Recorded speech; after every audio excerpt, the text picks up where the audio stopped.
Now, the Daily Graphic is reporting this morning 2 carjackers jailed 80 years, 3 others also sentenced. So the pictures of Clifford Opoku, Jeffrey Jumon, and Kwamena Chebafo, they look pretty young. I mean, especially for Jeffrey Jumon.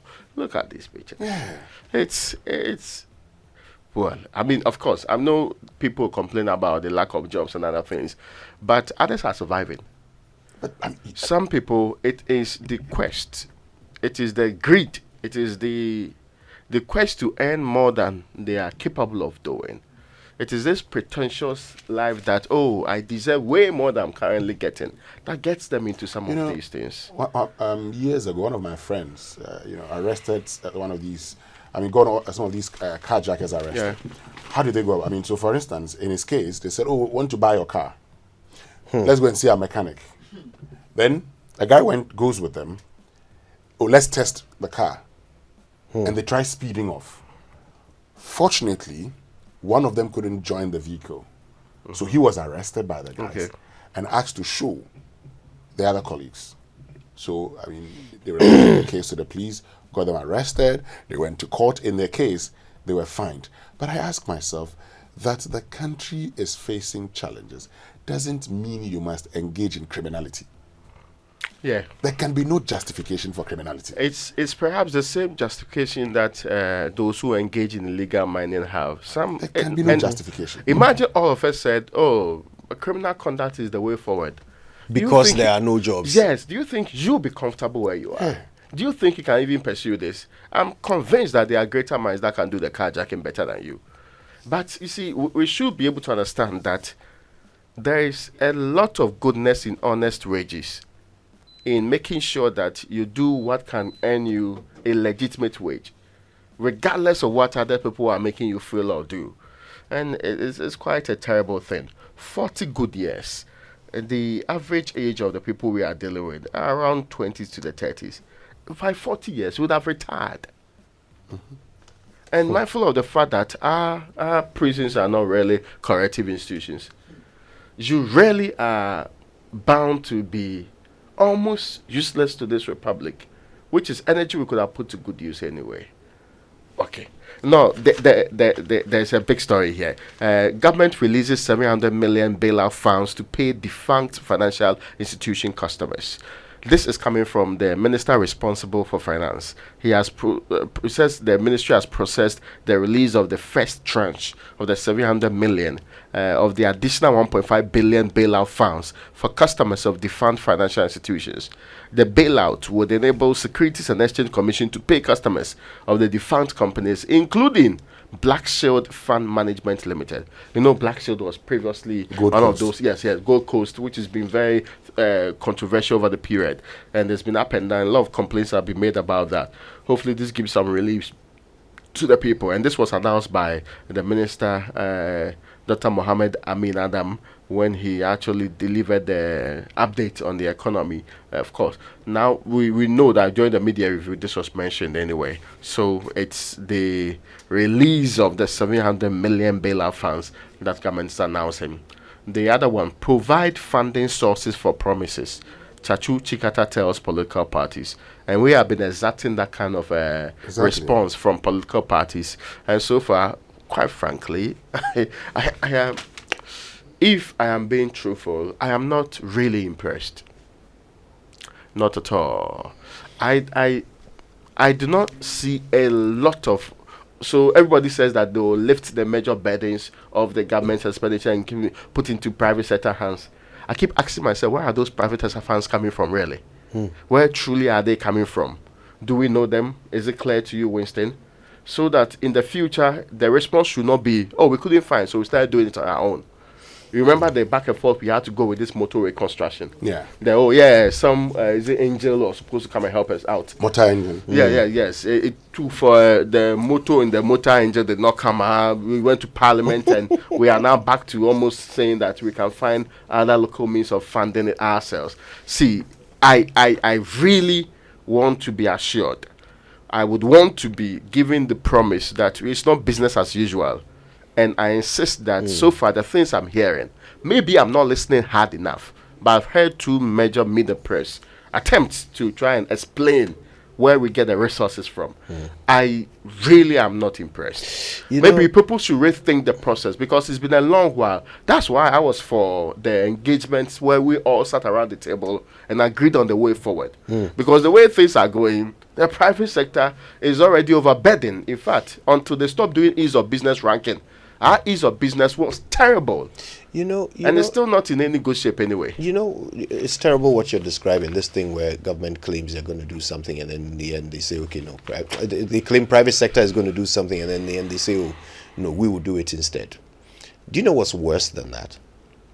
When they say we are going to do something and then later on they say, oh, no, private sector will do it. Meanwhile, private sector hasn't expressed any interest in doing any such thing. Let's give examples. What's it called? One district, one factory. Yeah. To this day, that project is limping along because there was this funny advertisement that the private sector was going to come along and build all the factories in the world. As if the private sector, they are not rational beings. As if they don't operate, as if they operate on the instruction of governments.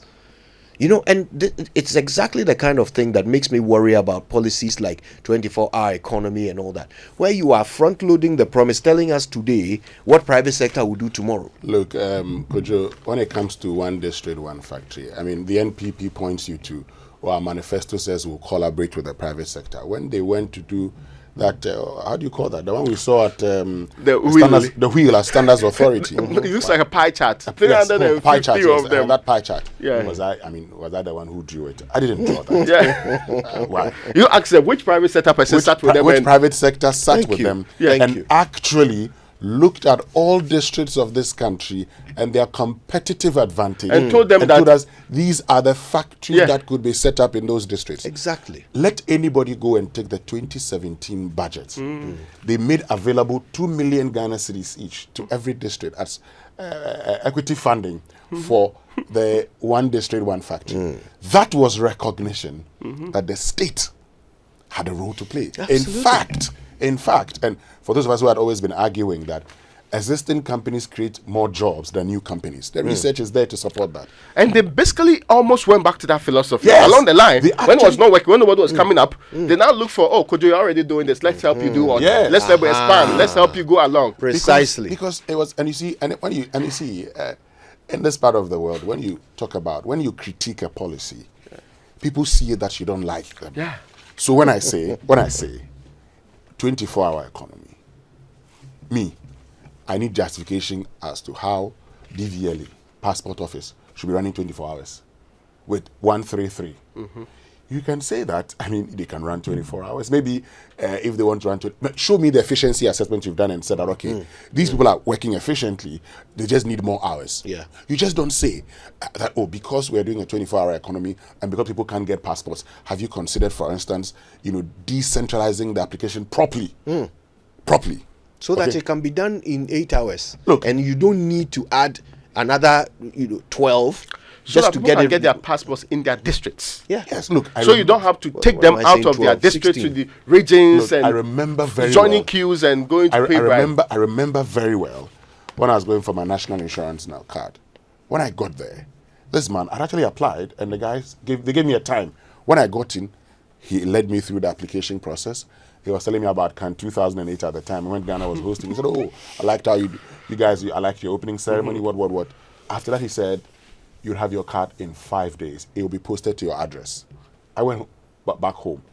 Within 5 days, even before the 5 days, I got it in my house. What are we doing about that? These are things we can do. The passport office, there's a delivery attached to it where you make additional payment, it's delivered to you. I am saying, for instance, if you say a 24-hour economy, yes, you can incentivize the private sector. It's a good thing. But there must always be a sense of the economy growing enough to actually trigger that kind of thing. So basically, look out for any politician who is telling you what the private sector will do. Telling you in advance, the private sector will do this. We will do. Please, private sector, they make rational decisions. If it makes sense, they'll do it. If it doesn't make sense, they won't do it. A politician cannot dictate to them what they should do and what they shouldn't do. So when you hear a promise that says private sector, please, that's the one you must interrogate. Ask them further questions. Ask them better questions. Who in the private sector have you consulted? And this who is have you just sat to down with? avoid that question of how are you going to How are you going to fund it? Yeah, Exactly. so it's just easy response. Oh, private sector. Oh, private sector. Well, As what do if you the mean? private sector is sitting in a different They country even said somewhere. the same thing with the cathedral, didn't they? Yes. It will be the churches will This is build the- it, This is the point. It's just like you see and now we are building it. You see the industrial park that we built. Yeah, How many companies are there? no, that's true. Because what we did was just to say we will build industrial parks. Okay. Meanwhile, you have a place like Abosokan. You can actually discuss with these people, if you so wish, and move them to create a whole new city, automobile city, Yeah. and move them there. Look, it is possible to have a 24-hour economy. So you would ask, where's the market? I hear the political parties, the NDC has talked about, the MP has talked about it. Or they will do the Ghana First strategy. But the Ghana First, I say, in the implementation of a 24-hour economy, we should also think about a deliberate Ghanaian ownership of the economy. Because I was having this conversation yesterday. One of the largest producers of banana is in Ghana, Raymond. The world's largest producer of banana is in this country. How much of that do we get? Anyway, the finance talks about a 700 million released to SEC. I mean, election year, right? Okay. To pay customers of Colas Fund Management companies. Good for oil policy needs reform. Dr. Esiama, you've spoken to me about that. And government to launch Eurobond debt exchange next week.